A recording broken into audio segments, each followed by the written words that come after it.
some people don't peak until they're 30 to 35. Some people try for 15 years and then get on the PGA Tour when they're 35 and have 5 good years until they're 40. Like, we're in this for the long run. And so you constantly have to have people who help you, like, in your inner circle, who are really good influences and who can remind you of that.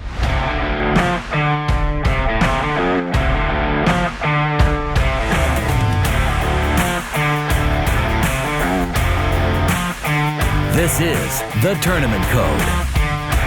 Will, with that being said, we appreciate you taking the time to join us. Before we get out to what it's like playing golf professionally, for that, we start with every guest in the same spot, which is, how did you get into the game of golf? Yeah, so again, thanks so much for having me. But yeah, first things first. So I guess I was pretty fortunate when I was younger. I have a sister who's 11 years older than me. And so when I was born, she was taking up the game in middle school, and she's a lefty. So I sat in my little carriage seat and watched her practice in the backyard. And it was kind of a mirror because she was lefty. And then once I was able to kind of stand up and swing a plastic club, I just sort of watched her. And I don't really remember doing that, but my parents have pictures of me doing that. And so that was the very first introduction. And my sister and I are real close. She's actually a head golf professional at a course in Naples, Florida. So she played in college. She went through the PGM program at Methodist University, and then worked at some really good clubs in the Northeast, and eventually got a head pro job down in Naples. So, she's been a huge influence on my golf game, especially from a young age. So that's sort of how I got introduced to the game. And then my dad, and he had some family members that played, but he didn't really play. But my dad knew that golf was what he wanted me to get into. He knew it was really good for life in general. It's not just a sport. It's sort of, you can learn some really good life lessons and some good values playing it. So he kind of took the wheel from there, and now we're here. So Absolutely. It's nice to have someone whose example you can follow. Cooper and I both came from non-golfing families, and so we were the first to figure it out. My little sister didn't play golf, but Cooper's youngest brother plays golf now. And just even being like 5 years difference as they are, there's a lot you can bring to the table as far as like making all the mistakes in the world, which we did going through that process. So it's cool to hear how your sister kind of helped you probably avoid a lot of those mistakes. When it came to like playing tournament golf, et cetera, when did you start figuring out, hey, I want to play some competitively? And were there any other sports you were playing? yeah, so that was one of the things I think my dad did really well with me, was he allowed me to play other sports as well. But in the back of his mind, it was all catered toward golf, I think. So, after school, I would play soccer with the guys. I did almost every sport after school, but not really on a sports team. It was more just recreationally. And so that kind of kept the focus on golf. But the main thing was, he started me on the swim team when I was really young at our local YMCA. So I swam pretty competitively through high school, all the way from probably 7, 8 years old until I was 16, 17. And again, in the back of his mind was, okay, being from the Northeast originally, the wintertime, I couldn't play golf because there was snow on the ground. And so what could I do from November through March that would enhance, my golf game come the season, come April and May? And swimming was his idea of really good physical activity. And just, instead of lifting weights or, doing TPI stuff, which we didn't really have the financial means to do all that, he just put me in the pool, and I learned how to swim, and I ended up loving it. So swimming was a huge part of my younger days. I think that got me physically in a really good position to succeed in junior golf and whatnot. One of the things that people maybe forget about swimming too is the work ethic that it teaches you. We had a girl that went to my school who competed in the Olympics, and I went to a tiny school, but she went to our school, competed in Olympics, and I wasn't that close to her age, but from what they told us just about that routine, like, you're up in the morning early practicing, etc. You're doing it later in the day too. Yep. Did that work ethic translate at all to golf for you? And you liked swimming a lot. Was it clear to you that golf was really the thing you wanted to play? Yeah. So I guess first off, it I had a conversation with my swim coach when I was probably 13 or 14. And at that time, that was when I was really getting into the meat of, looking at colleges, playing on the AJGA, traveling around the country for golf. And at the same time, swimming, for him and on my swim team. And I was like, well, what does college swimming look like? And he was like, well, you're in the pool twice a day. You're up at 5 o'clock, and then you also have to go to the gym and work out. And I was like, okay, yeah, I think I'll stick to golf and kind of make that my top priority. So that was when I kind of weeded out swimming from that process, and I just enjoyed it from a social aspect, but a really good, workout as well. And then to your second question about, like you said, the work ethic and training process relating to golf, I think they're different from each other. Swimming, I was on a team; it's more of a team aspect. And as much as nowadays golf is trying to become more of a team sport almost. And in college, you look at it as a team sport, but at the end of the day, it's just you and the golf ball on the golf course, and it's your individual score, and then you put four scores together, and that's your team score. So I think they're different, and we'll get into this more, I'm sure. But my college experience and my college, just the whole lifestyle was completely different and changed a lot during the 4 years. So that was probably a whole different experience in itself. So as a junior, you were playing in all these AJGAs, traveling around the country, and you started to think about playing college golf. And you went on to play at Georgia Tech, which is one of the best programs in the country. So what were the steps that you took to get to that point? Yeah, so really, really good question. And I think this is probably one of the more valuable points that I would have to make is, like I said, originally from Providence, Rhode Island, I couldn't play golf really competitively from October, November until April. And my dad knew this, and from his experiences with my sister, because so an example is she ran track when she was really young, and her track coach said, John, there's three types of speeds. There's Rhode Island speed, there's New England speed, and there's USA country speed. And if you want to compete against the fastest people in the United States, you have to travel around the country and compete with them. And so what my dad did for me was, from a young age, I missed school days. I missed a bunch of classes in high school and middle school, and my teachers weren't very happy about it. But he made the sacrifice to travel with me around the country, and when most guys from the Northeast weren't doing that. They would just stick and play the local Northeastern tournaments, which are great. It's fine.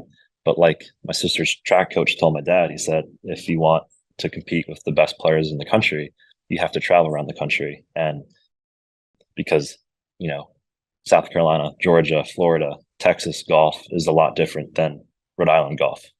And so that was definitely a big step in starting that process really young. At the time, 2015, 2016, I was probably one of the younger guys out there looking at schools and had done a good amount of travel to that point. And so I was kind of ahead of that curve. And so one of the things I would tell younger guys now in high school is you have to get out as soon as possible, because if you wait until your junior or your senior year to really play these national tournaments and travel, it's most likely too late. Rosters have already been almost all filled, and it's just so hard to jump ahead of guys who have been traveling and playing national events for so long. And so, yeah, I hope that answers that question. No, I think that's a spot on point too. I was one of those guys that was a late bloomer. To give you context, I didn't even start playing competitive golf until my sophomore year of high school, maybe. And golf didn't become the only sport I played or that I even spent much time on until my senior year of high school. So I was way behind the eight ball and got lucky with a few things in my life that gave me the opportunity and a little bit of hard work to get there. But that is dead on as far as getting out there. And one of the things that getting out there also does is it mirrors college golf. Like you have to learn how to be able to travel. You have to learn how to be able to play in different environments. Whereas when you're playing only the local tours, etc., and some of those smaller events, like you get used to playing the same courses. You know what's going to happen. You don't have to really think that much as far as getting out there in your practice rounds if you want, because it's second nature. It's an old hat for you. Tell us a little bit about traveling around and what you did to prepare for golf tournaments at that time. In junior golf. Correct. Yes. So again, my dad was with me almost every time in junior golf, and he was a realtor for 25 years, and he dropped his real estate license literally to help me travel and to figure out the ins and outs of junior golf. So he was incredibly helpful and was with me almost every step of that way. And so, and he tried to set a really good example of how to do the travel and things the right way. And that's extremely hard. That's why they have people whose jobs it is to do that, to help parents, to help junior golfers. And that might be why you guys have this podcast too. People can learn, right? And so that I definitely learned a lot traveling in junior golf. But again, it's different. I feel like when you get to the college level, you're with your head coach and you're with the rest of the guys. So you have different avenues you have different people to hang out with. And I feel like if your head coach like almost acts as like a father figure to you, it's also there's positives and negatives to it. And Coach Hepler, one of the best aspects of playing golf at Georgia Tech was our travel to play the best tournaments at the best courses. And so he would already have everything organized for you. Our boarding passes were in our Delta app before we even left. We were able to fly first class to some tournaments, fly private, like do really, really cool stuff. And so the travel aspect made it very easy. The part that was difficult was especially freshman, sophomore year. I didn't travel to a single tournament until my senior year in college. If you look back at my college results, I played absolutely terrible in our home event. That's the only tournament I played for the first 3 years. And so, but from the other guys and knowing what they went through, the schoolwork and your time management is definitely the most important thing when you get onto the road. And that's hard to replicate in high school because the workload just isn't really there. And so that's the difficulty about college golf is like you're 18, 19, 20 years old and you have to figure this stuff out almost on your own. And, that can be overwhelming for some people. And it's just kind of about how quickly you can handle that and get through that. So what were some of those struggles that you faced in your first 3 years of college golf? Yeah. Well, first off, I was coming from Rhode Island and I was a huge fish in a very small pond. I felt like all the eyes were sort of on me at that point. And when I got down here, it was almost like I was playing for everybody else back home. I was playing for my parents and I wanted to sort of impress everybody. I was probably a pretty cocky 18, 19-year-old. And that kind of quickly backfired on me. I tore my ACL and MCL, my right knee playing basketball, which I probably shouldn't have been doing while the team was away at ACC championships. That was the end of my freshman year. It was a 8-10 month recovery into my sophomore year. And then my first ever golf tournament with Georgia Tech at our home event, playing against everybody that I had grown up, competing with and beating, for the most part. I shot like 30 something over. I was shot like 85, 80. I shot like 88, 85 or something. Came in dead last by like 20 shots. So, times were not very good at that point. My schoolwork wasn't very good. My relationships, even with my parents and family, wasn't great. and it was sort of all coming to an end, to like a bottom point where Coach Hepler ultimately sat me down in his office and was like, we don't really think Georgia Tech's the right place for you. We should look into getting you somewhere else. And, so at the end of my sophomore year, I went home for the first time in 2 years. I spent the summer at home. I caddied almost every day at Rhode Island Country Club. I didn't play any tournaments. I just sort of practiced. And, I knew I wanted to get my degree from Georgia Tech. So transferring early and not graduating at Tech wasn't really an option. I was determined to kind of get through it. And at that point, if I played college golf or not, that wasn't really the main deal. I just wanted to like be happy and succeed and get a good education. And then halfway through junior year, still hadn't played good at all, really, but I was seeing signs of improvement. My schoolwork was getting better. My friendships were getting better with guys on the team, with my parents and everything. And then COVID hit. And I know COVID was a terrible experience for a lot of people. And I say this, not to make light of it, but to me, it was like the best thing that ever happened. I moved away from campus to a really small town. And it's where my girlfriend's family is actually from. It's just south of Augusta. It's a small town called Waynesboro, Georgia. And I spent the next like 5 months, literally, I never practiced. I just played like money games, like with the local rednecks, basically. It was the most fun I've ever had on a golf course. And I sort of rediscovered my love for the game after the last like 6-7 years of the most strenuous like tournament golf through junior golf and college. And I just fell in love with like the process of trying to get better. And like, I learned how to score again. I learned how to feel, confident and happy on the golf course. And all of a sudden my scores just, I went from shooting 75s to 64s and 65s, like without even really trying. And yeah, the course was easy over in a small town. It was the only golf course in the town, little dog track golf course, but like, I just learned how to hit shots again, and like I learned how to enjoy the game. And I feel like that's lost so much from a young age now. Like, kids try to be perfect from the time they're 8, 9, 10 years old. And it's like you have a lifetime of this game to like enjoy and master, like have fun with it, like be an artist. Like you have to keep it fun. Otherwise you're just gonna get completely burnt out. And I guess it's a good way to describe how I was feeling after 3 years in college. So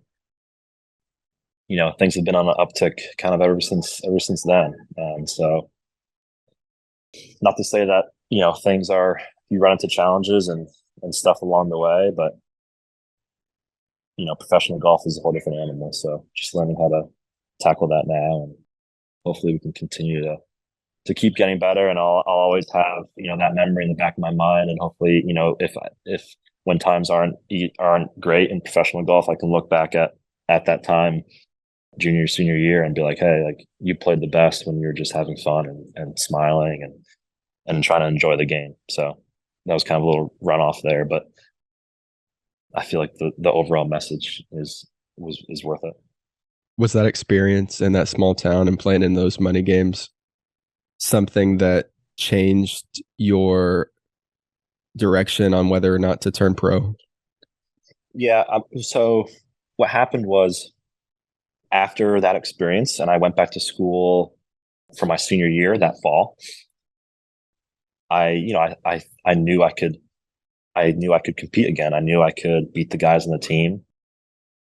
I knew my game never left me. It was just off the course in my head. It was things that I had to get under control. And so I always knew that I had the golf game, but it was just a matter of putting it together. And thankfully I had that experience of doing that. And so, yeah, playing almost every tournament my senior year, having the experiences of traveling with the guys, going to national championships, like all that certainly helped my decision in turning professional.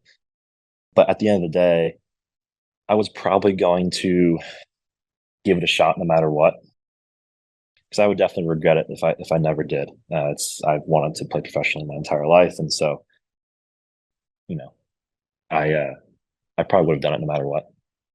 Yeah, we kind of glossed a little over your junior career, but you went from playing in the quarterfinals of the U.S. Junior, where you lost to eventual champion Will Zalatoris, to those first 2 years just struggling, not being able to play much, and then going to Waynesboro, kind of having this revival down there of getting used to shooting under par. And you said it's a dog track, but that's something that Cooper and I talk about a lot, and probably so much so that our listeners might be annoyed of it at this point. But there's something to getting used to shooting low scores, even if it's on a bad course. Like we grew up on a 7,200. There are two courses actually that we grew up on because part of the same club. 7,200. One of them hosts a PGA Tour event right now, and the thing about that is, like, you think that you want to play from the tips when you go out there. You're like, all right, well, like the pros play from back here, so if I want to be like them, I got to play from back here. But what we found, and Cooper found it after at the end of college, he found this, and I found it maybe after law school, is that you got to get comfortable shooting low scores. And you've had a bunch of 80s or something like that, you're not 80, but it affects your psyche and you get used to it. You just get used to where you're at. And so being able to step out, it's like in basketball, like, and when I play basketball still, when I'm working on my form, I'm not going out to the 3-point line and working on it. I'm stepping up close to the basket. I'm just working on my form. And then I'm getting used to making shots. And then I'm stepping out a little bit and getting used to it, but I'm at least seeing it go in, et cetera. Tell us a little bit more about how that time getting used to shooting in the 60s again, getting back to where you were, and whether you've carried that practice on again, whether you still go out and like, hey, like I'm playing from closer up today because I want to make sure that I'm getting used to it. Yeah. So I think I look at it as I want to try to play as many times on the course, whether it's in money games or by myself, rather than spending a whole week at our practice facility hitting golf balls. So there's certain times where you spend hours on the range, whether it's you're doing drills, you're working on your swing, whatever. But when I was really struggling, I never went to the golf course. I didn't want to be at the golf course. I feared the golf course because I didn't want to shoot 85 and embarrass myself. But what being in Waynesboro taught me was, because they didn't have a range. They had a red flag, a white flag, and a blue flag, and their golf balls were basically falling apart. So I never warmed up before any of my rounds at Waynesboro, and I played almost every single day. And so when I catch myself in a rut here, I don't go to our facility. I don't really practice. I'll go to the golf course and just play. And whether it's from I don't really play the up tees very often here because our course, golf club is, if you can learn how to play well at golf club, I think it suits you well at a lot of places. It's pretty tight, but if you're hitting the ball really well, you have a bunch of wedges. So like you can score really low regardless, but I'll just play as many holes as I can. I'll go out with a buddy. We'll play a 2-on-2 best ball. We'll have fun, or we'll play a match against each other. And so I think the main message is, I think it's really important to step away from the range and put a scorecard in your hands and get really comfortable going low, like on the golf course. You can't go low on the range. You can try to simulate pressure as much as possible, but it's nothing like being on the golf course. And so shooting all those low scores really consistently, your confidence just rises. You feel a lot more comfortable out there. And it took me some time once I got back here to Atlanta, playing with the guys on the team my senior year, to really feel like I did back in Waynesboro. But eventually I shot 69, or then it was a 67, then it was a 65 here in Atlanta, and I was like, okay, now it's actually becoming more natural, and I know I can do this. And so yeah, I think it's so important to just really play as much golf as possible. And that's what I love about being in season, is like, I only have a couple of days here this week to practice. Like I can't just spend 5-6 hours every single day for a week hitting golf balls. I flew home last night, from Texas. Worked out this morning. I'll practice for a couple hours this afternoon. Then like in 2 days, I'll leave for Florida again for another Monday qualifier. So like, and some days I only have one day back home, and then I go to the next thing. So you're just playing tournaments over and over and over again. And I think that's how you get better. You get better playing in tournaments. And so that's kind of what I learned and what I try to keep reminding myself about. That's perfect. And that's a great insight into the practice versus play mentality. I appreciate you sharing that. When, as you mentioned, you're playing professionally now and you weren't sure, you thought you were going to give it a shot no matter what. But once you saw your game come back, you're like, hey, this is what I'm going to spend my time doing. Tell us a little bit about what that journey has been like so far and what you've learned. Yeah. So last year was my first year playing professionally. And gosh, I really enjoyed it. And I think the best thing is because I had such a low experience in college for the first 2 or 3 years. I feel like my attitude and my mentality is a lot better than most guys. Like I enjoy being out at a Monday qualifier. I enjoy, playing dog track courses on mini tour events. Like it's just fun for me. And when I'm not playing well, I catch myself not having fun. And when I play freely and when I play with some joy, it's like that's when the low scores happen. And so there's such a balance in practicing. Now, that is to say, like when I practice, I take it really seriously. Like obviously I'll set up all my drills. I'll have practice days where I put my headphones in. I don't really want to talk to anybody. And then you get on the course, or you go to a mini tour event or a Monday, and it's like, okay, you just traveled all this way from Texas or all this way to Texas for a Monday qualifier. You have to shoot like 8 under to get in. Is this worth it? Well, if you have a really good attitude and you try to have fun and you do the best you can, then yeah, it's going to be a good experience and hopefully you'll learn something. But if you step on the first tee being like, okay, I have to shoot 20 under for 3 days to like make any money, or shoot 8, 9 under just to Monday qualify, you're already going in with a bad attitude. And so I think that your mindset is so important. I think that's the main thing that I've probably learned. And I think when you go to last year when I qualified for 3 Korn Ferry tournaments, obviously getting the experience on the Korn Ferry Tour was great, playing against the best players in the world. But I even see it out there because I look for things like that. Like the guys who are having fun and enjoying it are the guys who are playing well. The guys who are complaining each week, kind of have bad attitudes or taking it way, way too seriously are the guys who might be struggling. And certainly that's not all cases, but that's just the thing that I noticed. And my first ever Korn Ferry tournament I played in, I had one of my best friends caddy for me, and we kept it really light. We were joking the entire time.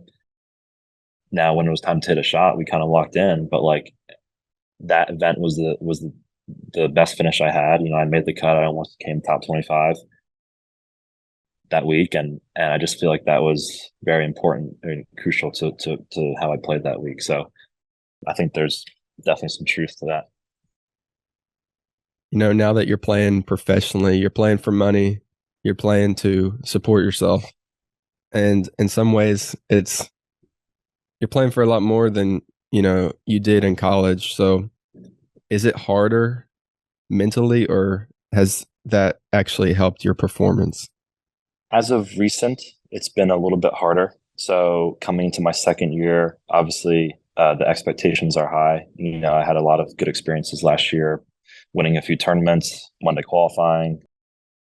And so this year, it's been a little bit more difficult. My game's in a good spot. I just haven't been able to really play to my potential in my tournaments so far this year. And, financially, questions start coming in the back of your mind, like, okay, can I do this? Can I afford to do this? Who's going to help me? How am I going to pay for Q school this fall, which is going to go up another, $1,000 from last year. And so at the start of this year has been a little bit more difficult. But again, I just feel like you have to look at it in a whole season's worth of tournaments. Like we're getting ready for Q school almost the entire year.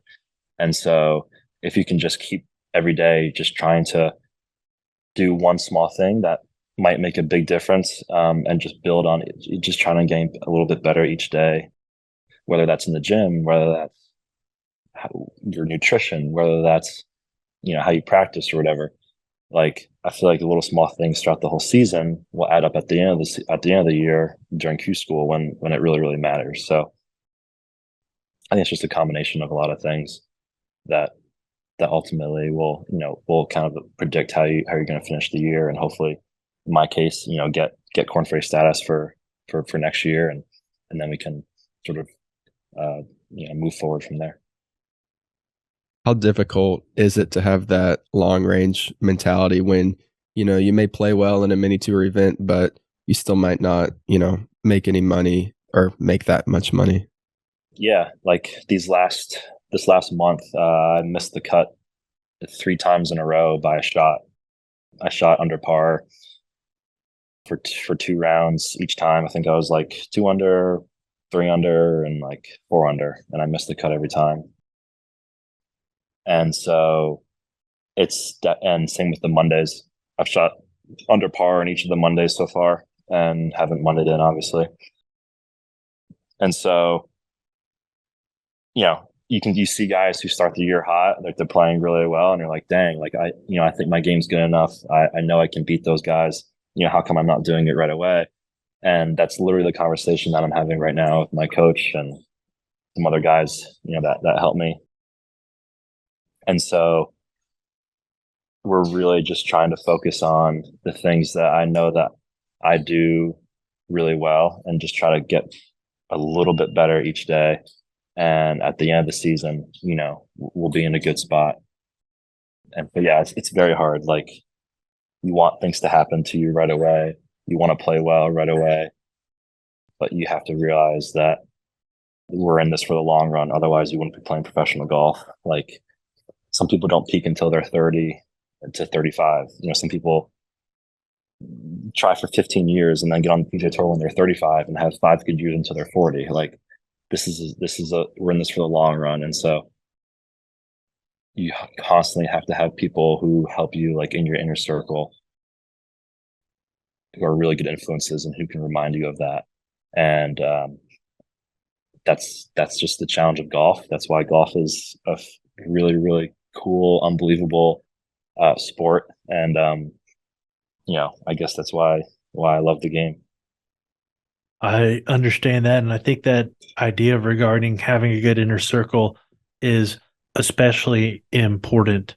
When it comes to your inner circle, tell us a little bit about each of the people who are part of it, starting with, you mentioned your coach. Tell us a little bit about your coach, how you ended up choosing them, what working with them is like, all that kind of stuff. Yeah. So my coach, his name is Keith Stewart. He's from New Jersey. I first met him when I was 8 years old at the course that my grandparents were members at in Rhode Island. He was an assistant pro. And at the time, my sister was looking for a guy to take lessons from, because she, I believe, was still in high school, or she was maybe freshman in college at that point. But my dad had enough with coaches who just taught out of a golf range, and he wanted a coach that would bring us out on the golf course, because ultimately golf is played on the course, not on the range. And so he found this guy who was based out of a golf course, obviously, and I've been taking lessons from him ever since. So Keith is like a father figure to me. I can talk to him about anything, personal issues, whatever it is. I can call him late at night, early in the morning, and he will get back to me one way or the other. And I think it's just so important to have somebody like that. And we have gone through our ups and downs. Like, we started off really, really well, obviously, in junior golf. Like, I played well when I was really young. I, beat Cameron Young and John Pack in the same day at the U.S. Junior, and then almost beat Wills Out. I was 3 up through 5 on Wills Zalatoris before he played the next 12 holes in 8 under. So, And then obviously like couldn't break 80 for 3 years in college. So like, and there was some stuff that went on during that time that, we separated or yeah, I mean, I went and saw a couple other guys for a month or two here and there, but nothing's like a relationship that you have with someone over, 10, 15 years. And so, we kind of rekindled the flame a few years ago, and we've improved ever since. So I think having Keith is awesome. And I also think having guys and friends that you can talk to who aren't golfers is really important. I have some of my best friends played football and baseball at Georgia Tech, and I actually lived with two guys who played, one on the baseball team, one on the football team my senior year. And so when I would come back from a tournament or come back from practice, instead of being around guys who are on the golf team every second of the day and having golf be the conversation every second of the day, I came home to guys who had different schedules, played different sports, had different interests. And so that got my mind off golf team stuff and golf in general for, the 14 hours I might spend, in my apartment, before the next day. And so I think having people like that is also really important to talk to. And as you can tell, like I'm pretty set on the idea that like the mental side of it is definitely the most important side to golf. I think that's ultimately what separates the really good players from guys who may not make it. And I just think there's so many things as far as that goes that's really important to how successful you are and how well you can play. So yeah, between my coach and a couple of really good friends, my sister obviously, and my trainer, I guess you would call him, just a handful of people that I trust and would be willing to do anything for. And I know that they have put all their time and interest into me. And so I'm incredibly thankful for that. So yeah, and as well as your parents, obviously, who have really helped support me. Just a small group is all you need. And I think it's just, you cannot do it alone. So I think that's a very, very good point. So when you were a junior player and you were beating all those great players in the US Junior, playing really good golf, give us some insight into how you were thinking and feeling mentally, and then kind of how that might have been lost when you started playing poorly in college, and then how that might have came back recently. Yeah. Specifically, I think the way I was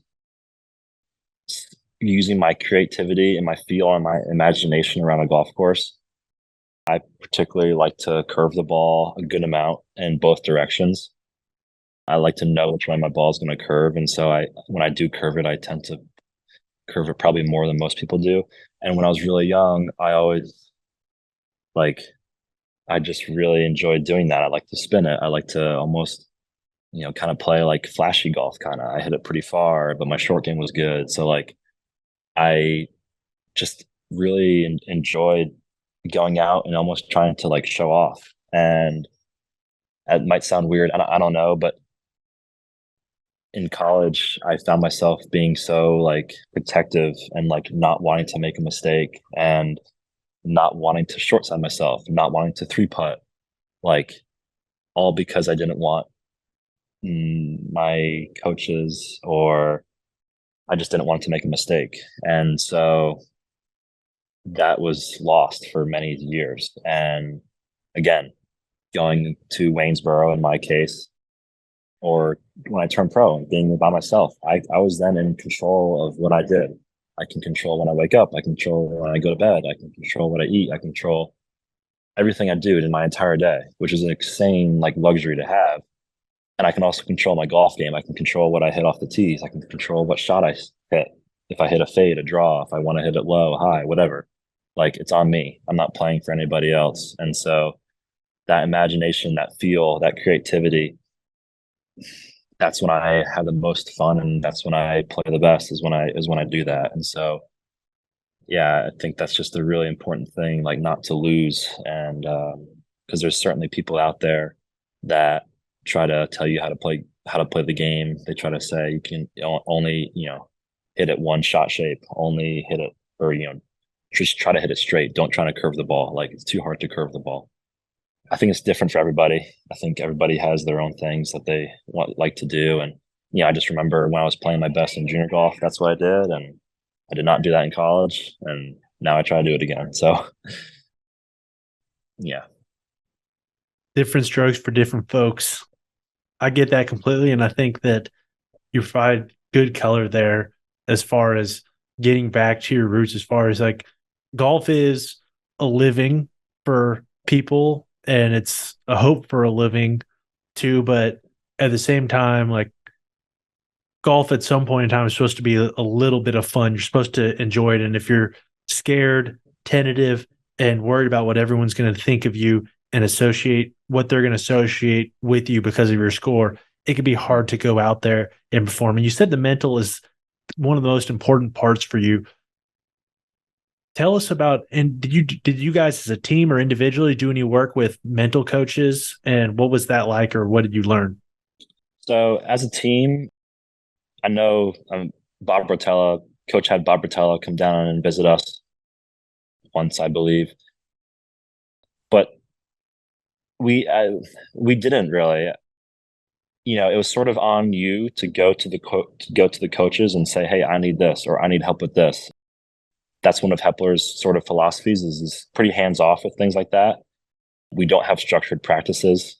All of our practices are by ourselves. Like his philosophy was like, okay, everybody has their own swing coach. Everybody wants to practice different things. Why should I make maybe Luke Schneiderjan's practice driving the ball when he's one of the best drivers in the world? Why should I practice? Why should I have Ty Strafaci practice wedges when he's the best player in the best wedge player in the world? And so he allowed us to do anything we wanted to. But back to your question, I think everybody, should reach out to a mental performance coach. I think there's a reason why the best players in the world do. Like they all have their swing coaches, they all have a team around them, and most players have a mental performance coach because I think they recognize how important that is, not just to the golf game, but to their happiness and to their health in general. So that's something that, like I said earlier, I'm currently working with and starting a process with my coach right now. And I just, now that I've been out here for a year and a half or so, I see the guys who are really excelling in that area and the guys who don't excel in that area. And the guys who do have a much better time out there and they play a lot better golf. So I think that's a big thing. You said you were getting that process started with your coach. What does that look like as far as figuring out who you're going to work with, or you've already figured it out? What does that look like? And what do you kind of hope to, similar like how you have practice plans or practice schedules, what do you hope your schedule with a coach would look like to get the most out of it that you can? Yeah. So I think a lot of it, so some of it starts with my practice schedule in general. Like we're trying to make practices as hard as possible. If you read or hear anything about the best athletes in the world, like a Kobe Bryant or a Tom Brady or Tiger Woods, they always said that their practices are a lot harder than their games or their tournaments. And I've noticed that I'm finding my tournaments to be like more stress and harder than my practices. And so I think that's a big thing, is making my practices, trying to emulate and put stress on me and pressure in my practices as much as possible. But then working with a mental performance coach in general, I'm not going to say exactly who right now, but basically I want to train my mind and my brain, how I train my body in the gym and how I train my golf game at our art practice facility. Like I want to have my mind be one of my strongest attributes. I feel like physically I'm in a really good shape. I feel like swing and golf game wise, like I have all the ability there is. I feel like in order for me to do that and capitalize on my ability, my mental game needs to be just as strong, if not stronger. And so my goal of working with a mental performance coach is going to be, okay, what tools can he provide that I can work on in order to strengthen my mental game? And I just feel like that's been lacking. I've been able to do some stuff by myself and with my swing coach, like to get me through these last couple of years. But if I want to succeed at the highest level, I feel like, this investment into myself and into my career is something that, I'm willing to make. And I literally had this conversation with my coach yesterday. So we're just getting started. Awesome. Coop, you had something? Yeah, I was just gonna say, what are some of those ways that you're trying to create pressure during your practices? So basically, basically Keith will come up with a practice plan for me.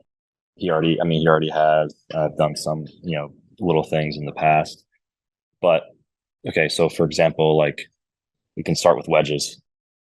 You have the white rings that go like a ring around the flag, right? You have a 10-foot ring, 30, 40, 50, 60, 70 yards, 5 balls in each ring in a row, right? So can't leave until you make 5 in a row at each ring. Let's see, driving. Okay, we have a fairway at our facility. Pick a 20-yard wide fairway, hit 10 balls in a row with your, hybrid, 3-wood, and driver. 10 with your hybrid in a row in the fairway, 10 with your 3-wood, 10 with your driver, and then do 10 in a row with a combination of all three. That's going to take 2 or 3 hours if you complete it. There's been times where I can't do that. I'd run out of daylight. Hitting 10 drivers in a row into a 20-yard fairway is extremely difficult. So making practice, right? Okay. Hit 10 wedges from 130 yards onto a green in a row. That kind of sounds easy. Okay. It's a green. It's 130 yards out, 10 in a row on it. By ball 7 and 8, you're like, man, I actually feel some pressure here. My heart starts going a little bit faster. Like I want to do it. Those are the types of things that the best players in the world do. You can use TrackMan, create a combine, like wedge combine from 60 to 150 yards. And you have to score above 90, right? Matt Kuchar and Stewart Sink, 2 Georgia Tech graduates, say that they do a wedge combine 3 to 5 times a week, and their goal is to be above 90 or above 90. So, that may be of a resource to the junior players, to college players. Most college teams have something like that, like a TrackMan, score above 90. Like it's not like when you learn like these games and like things like that, it's like, oh, that sounds pretty, like that's not complicated, but it's actually like up to the player to then go do it and then succeed at it. So, and these are hard things to do. So, I mean, for people that may not know, like 90 is pretty much world class. Yeah. On one of those. Yeah, Kuchar and Sink. I think Kuchar does it before so he does it multiple times before every tournament, and his goal is 90. So like, if Kuchar, who's one of the best wedge players in the world, goal is 90, that's pretty darn good. Absolutely. I think that it's been really cool to hear your story, and we're excited to see where you go. And I think it's perfect time to ask you the last question that we ask all of our guests, which is, if you could go back to yourself as a junior golfer and tell yourself just one thing, what would that one thing be? That's something I've thought a little bit about. Similar question. That's a really good question right there. I would say if I could, one word would be like just patience. We live in a world where everything you want to have at your fingertips, like immediately. You want to win junior golf tournaments immediately. You want to commit to the best college immediately. You want to immediately play on your top 5, your starting lineup in college. You want to turn pro and immediately get to the Korn Ferry PGA Tour. I think there's so many values in just being patient with it and realizing that you have so much time to play the really good golf and succeed, that you just have to be so patient. And like I said, 5 years from now, I could still be on the Corn Ferry Tour or working my way to the Corn Ferry Tour. But if I quit and I didn't play one more year, maybe that next year I play really good, get my Corn Ferry Tour card, and then win on the Corn Ferry Tour, and now I'm on the PGA Tour at 31 years old. That's pretty darn good. I still have a lot of left time in me. So again, it's that big picture, being patient. I think if I could pick one word when I was 13, 14 years old, that would probably be what it is. That's perfect. Where can people find you on social media if they want to reach out to you, learn more about you, etc.? Yeah, I mean, Instagram's great. Twitter, it's the same user. It's the same. I got the same username for both. I think it's like Will Dickson _GT, something like that. Yeah, I know there's a couple articles and just through Google. I know some local Rhode Island channels, some stuff out there. But I'm still at the point now where I can be reached by a phone call or a text message. I'm not world number one yet. So we have a long way to go before that stuff happens. Awesome. Be sure to give Will a follow. And then if you're listening to us on Spotify or Apple Podcasts, please subscribe and leave us a rating. If you're listening on YouTube, please like and subscribe. This helps us get our message out to more people. And if you're trying to find us on social media, you can find us on Twitter at Tournament Code and on Instagram at The Tournament Code. As always, we appreciate you taking the time to listen with us and dive deeper into what it takes to play elite tournament golf.